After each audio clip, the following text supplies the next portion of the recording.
على آله وأصحابه أجمعين. أما بعد، عن عبد الله بن عمرو رضي الله عنه قال قال النبي صلى الله عليه وسلم: لا يدخل الجنة منان ولا عاق ولا مدمن خمر. رواه النسائی کتاب الاشربہ باب الربایہ فی المدمنین فی الخمر.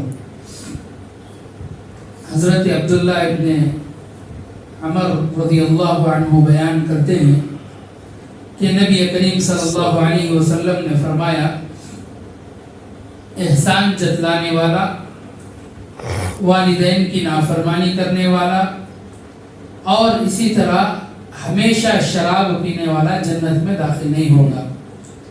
یہ حدیث نسائی کی ہے، سنن نسائی کی، اور صحیح حدیث ہے. اس حدیث میں سب سے پہلا جو لفظ بیان کیا گیا ہے وہ منان ہے، احسان جتلانے والا. شریعت میں کسی پر احسان کر کے احسان جتلانا بہت بری بات ہے، کبیرہ گناہ ہے، کیونکہ احسان بہت بڑی عبادت ہے. هل جزاء الاحسان الا الاحسان. احسان کا بدلہ اللہ تبارک و تعالی احسان کے ساتھ دیتا ہے. احسان کبھی جتلانا نہیں چاہیے، احسان جتلانے کی چیز نہیں ہے. اللہ کے رسول صلی اللہ علیہ وسلم نے صحابہ کو بھی یہی تعلیم دی کہ اگر کسی پر احسان کرو تو احسان نہ جتلاؤ. اللہ نے قرآن مجید میں کہا کہ اگر ایک آدمی کسی پر احسان کر کے احسان جتلاتا ہے تو اس کے سارے اعمال برباد ہو جاتے ہیں. اللہ تبارک و تعالیٰ اس کے اعمال کو برباد کر دیتا ہے.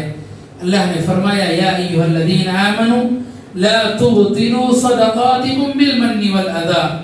اے ایمان والو، اپنے صدقات کو احسان جتا کر اور ایذا پہنچا کر برباد نہ کرو. جو تم نے صدقہ کیا ہے یا کسی پر احسان کیا ہے، کوئی مال دے کر، کوئی مدد کر کے، یتیم کے لیے یا کسی مسکین کے لیے یا کوئی بیوہ کے لیے، کوئی بھی پریشان حال ہے، پریشانی میں مبتلا ہے، مصیبت میں مبتلا ہے، ایسے انسان کے لیے اگر احسان کرتے ہو اسے جتانا مت اور اسے تکلیف نہیں دینا چاہیے. اگر ایک مرتبہ صدقہ کر دیے، ختم صدقہ کر دیے، صدقہ کر کے پھر اس کو واپس لینا. اللہ کے رسول صلی اللہ علیہ وسلم نے فرمایا جس طرح کتا جو ہے خے کر کے چاٹتا ہے اس کے مانند ہے. اللہ نے فرمایا: یا ایھا الذین آمنوا لا تبطلوا. اپنے اعمال کو برباد مت کرو. صدقہ کرنے کے بعد احسان جتلانا یہ ایمان اور مومن کی علامت نہیں ہے. اللہ تبارک و تعالیٰ نے فرمایا: ولا تمنن تستكثر.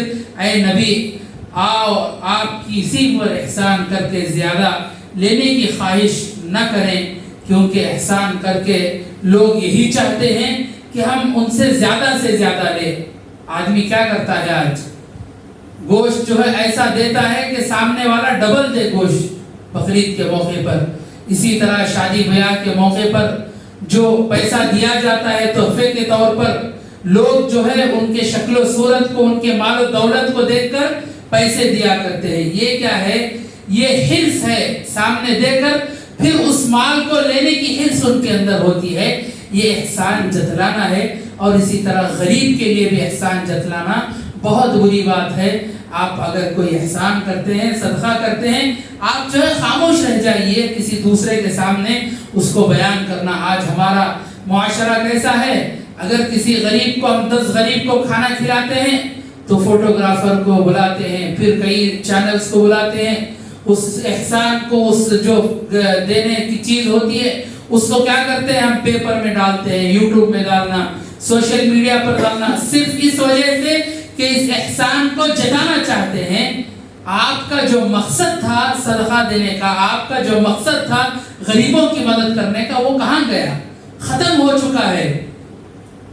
اللہ کے رسول صلی اللہ علیہ وسلم کے زمانے میں جب ام المؤمنین سیدہ عائشہ رضی اللہ عنہا پر تہمت لگی